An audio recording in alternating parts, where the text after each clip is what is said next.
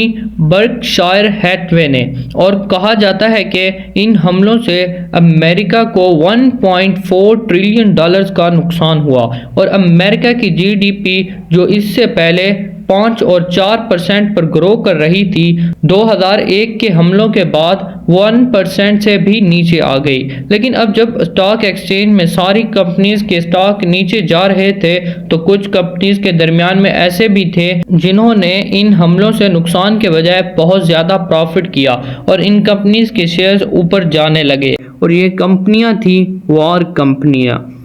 Guns بنانے والی کمپنیاں، فائٹر جیٹس، ٹینکس اور بم بنانے والی کمپنیاں۔ امریکہ کے آلموسٹ سارے انویسٹرز اپنے پیسے ان کمپنیوں میں انویسٹ کرنے لگے، اور یہ لوگ ایسا کیوں کر رہے تھے؟ کیونکہ سب کو پتا تھا کہ امریکہ اب 9/11 کے بدلہ لینے میں ایک بہت بڑی جنگ شروع کرے گا، جس کی وجہ سے پوری دنیا غور سے امریکن پریزیڈنٹ جارج بش کی طرف دیکھ رہی تھی کہ آخر کس نے اور کیوں دنیا کی اتنی بڑی سپر پاور امریکہ کے ساتھ ایسا کرنے کی ہمت کی، اور پورا امریکہ غصے سے بھرا ہوا تھا۔ ان حملوں کے کچھ ہی دن بعد جارج بش آخر پوری دنیا کے سامنے آیا اور سب کو بتایا کہ ان حملوں کے پیچھے کوئی ملک یا گورنمنٹ نہیں تھی، بلکہ یہ ایک ٹیررسٹ اٹیک تھا، اور ان اٹیکس کے پیچھے صرف ایک ہی آرگنائزیشن تھی، القاعدہ، person named Osama bin Laden are linked to many other organizations in different countries. اور اس کا لیڈر اسامہ بن لادن،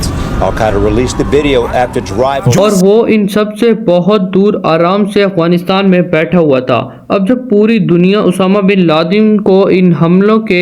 حملوں کے لیے بلیم کر رہی تھی، اسامہ بن لادن سامنے آیا اور الجزیرہ کو انٹرویو دے کر کہا کہ میرا ان حملوں سے کوئی تعلق نہیں ہے، لیکن انہوں نے کچھ باقی بیان بھی ایسے دیے جس کی وجہ سے پوری دنیا کے لوگ کنفیوژن میں تھے کہ یہ اس نے کیا ہے یا نہیں۔ ان حملوں کے بعد صرف اسامہ بن لادن ہی نہیں بلکہ پوری دنیا کے مسلمان اور اسکالرز سامنے آئے اور ان حملوں کی سخت مخالفت کی، کیونکہ اگر کسی نے بھی رسول اللہ صلی اللہ علیہ وسلم کی زندگی کے بارے میں پڑھا ہو تو اسے پتہ ہوگا کہ آپ صلی اللہ علیہ وآلہ وسلم ہر جنگ سے پہلے مسلمانوں کو یہ آرڈرز دیا کرتے تھے کہ جنگ کے درمیان بھی کسی عورت، بچے، بوڑھے اور ایون درختوں کو بھی نہیں کاٹنا اور فارمرز کو بھی نہیں مارنا، صرف ان سے لڑنا جو تم سے لڑیں۔ مطلب اتنے سافٹ سپوکن اور ہمیشہ معاف کرنے والے پروفٹ حضرت محمد صلی اللہ علیہ وسلم کے ریلیجن کے نام پر کوئی کیسے ایسے کر سکتا تھا؟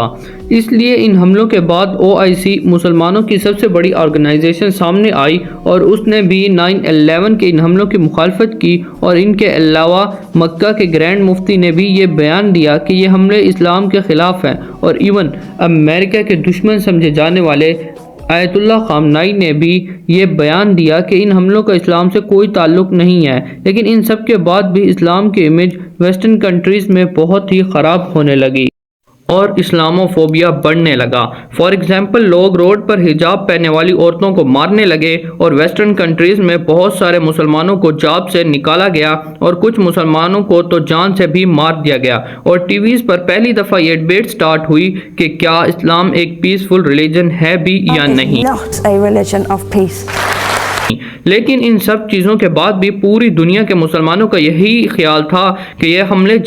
جس نے بھی کیے ان سب کے خلاف ہیں، لیکن اسامہ بن لادن کے انکار کے بعد بھی امریکہ نے سارا بلیم اسامہ بن لادن پر ہی ڈالا۔ امریکہ نے افغانستان کی گورنمنٹ طالبان کو الٹیمیٹم دیا کہ القاعدہ کے سارے leaders including Osama bin Laden کو ہر حال میں امریکہ کے حوالے کیا جائے، لیکن افغانستان نے ایسا نہیں کیا، کیونکہ افغانستان نے اس سے کچھ ہی سال پہلے ایک بہت بڑی سپر پاور سوویت یونین کو 10 سال جنگ کے بعد ہرا چکا تھا، اور اسامہ بن لادن نے اس جنگ میں افغانوں کی مدد کے لیے بہت بڑا رول پلے کیا تھا، جس کی وجہ سے طالبان گورنمنٹ جس کا لیڈر ملا محمد عمر تھا، اسامہ بن لادن کی بہت ہی قدر کیا کرتے تھے، جس پر طالبان نے امریکہ کی گورنمنٹ سے کہا کہ آپ جس پر بلیم لگا رہے ہیں وہ بندہ تو مان ہی نہیں رہا کہ اس نے یہ سب کیا ہے، آپ ہمیں پروفز دیں، آپ ہمیں ثبوت دیں، ہم خود اسے سزا دیں گے، اور بغیر پروفز کے ہم اپنے گیسٹ کو کسی کے حوالے نہیں کر سکتے۔ لیکن امریکہ نے ان کے یہ آفر بھی نہیں مانی اور کہا دیکھو میں ایک سپر پاور اور تم ایک عام سے غریب ملک ہو، مجھے تمہیں ثبوت دینے کی کوئی ضرورت نہیں ہے، یہ بندہ میرے حوالے کرو بس، ورنہ ہم افغانستان پر حملہ کر کے طالبان کو ختم کر دیں گے، کیونکہ امریکہ کے جنرل نے اس سے پہلے اپنی ریسرچ کر لی تھی کہ طالبان ہمارے سامنے صرف کچھ ہی ہفتوں کے لیے کھڑے ہو سکتے ہیں، اس کے بعد ہم انہیں ختم کر دیں گے۔ لیکن طالبان مین پٹھان نے ان کی بات نہیں مانی، تو امریکہ نے بھی افغانستان پر حملہ کرنے کی پلاننگ شروع کر دی۔ اس جنگ کو روکنے کے لیے طالبان نے ایک اور آخری کوشش بھی کی اور امریکہ سے کہا کہ ہم اسامہ بن لادن کو تھرڈ کنٹری کے حوالے کرتے ہیں جو نہ کہ آپ کی سنتا ہو نہ ہماری، اور وہ انڈیپینڈنٹلی فیصلہ کرے۔ بٹ امریکہ اپنی طاقت کے فل نشے میں تھا اور اس نے افغانستان کی یہ آفر بھی نہیں مانی اور 9/11 کے صرف ایک مہینے کے بعد افغانستان پر حملہ کر دیا۔ جارج بش نے اس جنگ کا نام رکھا war on terror, This crusade, this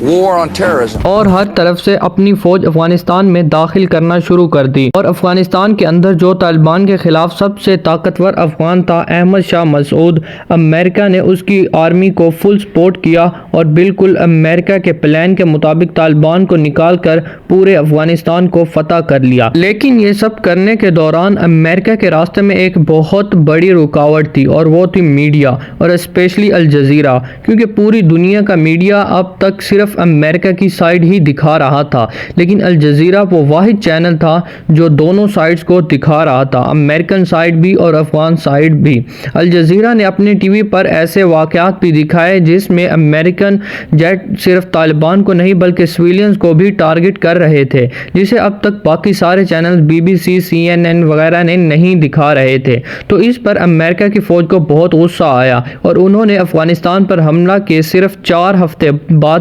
Kabul میں الجزیرہ کے ہیڈ کوارٹر کو اپنے ایک جہاز سے اڑا دیا تاکہ الجزیرہ وہاں رپورٹنگ نہ کر سکے، تاکہ ان سب چیزوں سے الجزیرہ کا منہ بند ہو سکے۔ امریکن جرنلسٹ کی پلاننگ بالکل صحیح تھی، کیونکہ 9/11 کے صرف 3 مہینے بعد طالبان کی گورنمنٹ افغانستان میں ختم ہو گئی، جس کے بعد افغانستان کا کوئی بھی لیڈر نہیں تھا۔ اس لیے امریکہ نے افغانستان کے ایک نئے لیڈر کی تلاش شروع کر دی اور جرمنی کی سٹی بون میں ایک بہت بڑی کانفرنس کرائی، جس میں انہوں نے کچھ افغان لیڈرز کو بھی بلایا اور ان سب کو بٹھا کر جرمنی سے افغانستان کے لیے ایک نیا لیڈر چوز کیا، حامد کرزئی، جو بالکل طالبان کے اپوزٹ تھا۔ Unfortunately, that didn't happen. مطلب زبردست انگلش بولتا تھا اور بالکل ایک ویسٹرن آدمی لگتا تھا اور CIA کا فیورٹ تھا۔ حامد کرزئی کو امریکہ نے افغانستان کا نیا پریزیڈنٹ بنایا اور اس کی حکومت کو سٹرونگ کرنے کے لیے ایک نئی فوج ٹرین کی اور ایک نئی گورنمنٹ بنائی۔ دوسری گورنمنٹ کو نکالنا اور اپنی پسند کی گورنمنٹ بٹھانا امریکہ کا پرانا بزنس ہے، لیکن افغانستان کی ہسٹری کو دیکھا جائے تو انہوں نے کبھی بھی باہر سے کسی لیڈر کو اپنے اوپر ایکسیپٹ نہیں کیا، اور تو اور حامد کرزئی کی گورنمنٹ اتنی کرپٹ تھی کہ افغان قوم اسے ایکسیپٹ کر بھی نہیں سکتی تھی۔ اسی طرح سب کچھ چلتا رہا اور ایسا لگ رہا تھا کہ کلیئرلی طالبان یہ جنگ ہار چکے ہیں، لیکن 2 سال بعد 2003 میں امریکہ نے ایک نئی جنگ شروع کی، عراق وار، Saddam Hussein and his sons must leave Iraq within 48 جس hours. میں امریکن نے سارا فوکس افغانستان سے ہٹا کر عراق کی طرف جانے لگا، جہاں انہوں نے صدام حسین کو ہٹانے کے لیے ایک بہت بڑا جھوٹ بولا جسے وہ آج خود بھی مانتے ہیں۔ I apologize for the fact that the intelligence we received was wrong. Saddam Hussein کی سٹوری پھر ہم کسی اور ویڈیو میں ایکسپلین کریں گے۔ جب امریکہ کا فوکس افغانستان سے ہٹ گیا تو طالبان نے آہستہ آہستہ ملا عمر کی لیڈرشپ میں دوبارہ ری گروپ کرنا شروع کیا اور امریکن فورسز پر چھوٹے چھوٹے حملے کرنے لگے۔ صدام حسین کی حکومت تو عراق میں ختم ہو گئی، لیکن اس جنگ میں امریکہ نے اتنی بڑی بڑی غلطیاں کی تھیں جسے چھپانا امپاسبل تھا۔ فار ایگزامپل، عراق میں امریکہ کی ایک جیل سے کچھ پکچرز ریلیز ہوئیں جس میں امریکن فورسز عراقیوں کو بہت ہی بری طرح ٹریٹ کر رہے تھے، اور یہ پکچرز پوری دنیا کے میڈیا میں پھیل گئی، جس سے امریکہ کا امیج بہت ہی خراب ہو گئی۔ اور ادھر افغانستان میں طالبان نے بھی یہ امیج یوز کر کے افغانوں کو یہ سمجھانے کی کوشش کی کہ دیکھو یہ سب کچھ ہوتا ہے امریکہ کی جیلوں میں۔ عراق کے ان ظلموں کی وجہ سے جب جارج بش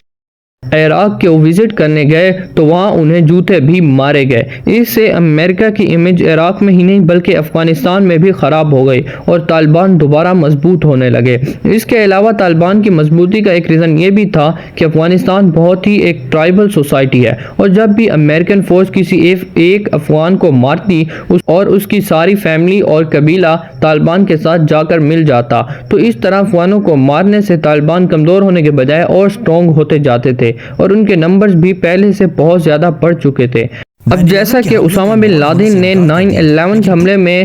انوالو ہونے سے انکار کر دیا تھا، لیکن 2004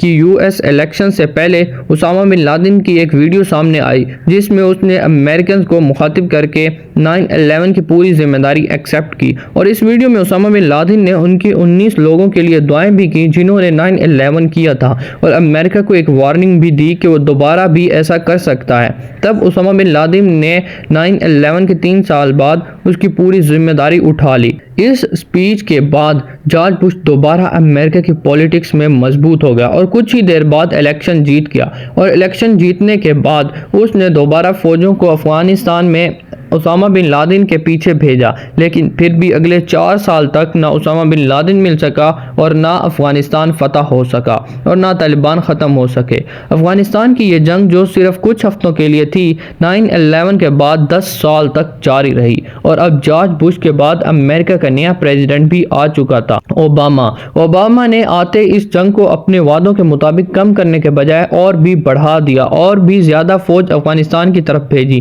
جس سے وہاں امریکن فوج کی تعداد 1 لاکھ سے بڑھ گئی، اور اس کے ساتھ اوباما نے ڈرون اٹیکس اور ایئر اسٹرائکس کو بھی بڑھا دیا، اور اس کی حکومت میں آخر 9/11 کے 10 سال بعد 2011 میں امریکہ کو ایک ٹارگٹ ملا اسامہ بن لادن کے بارے میں، جو افغانستان میں نہیں بلکہ پاکستان میں بیٹھا ہوا تھا۔ اب اس واقعے کے 2 ورژنز، ایک تو امریکہ اور پاکستان کا ورژن اور دوسرا کچھ سینئر جرنلسٹ کا ورژن۔ اسامہ بن لادن اپنے 3 بیویوں بیویوں، بچوں اور گرینڈ چلڈرن کے ساتھ پچھلے کئی سال سے پاکستان کی سٹی ایبٹ آباد میں رہ رہا تھا۔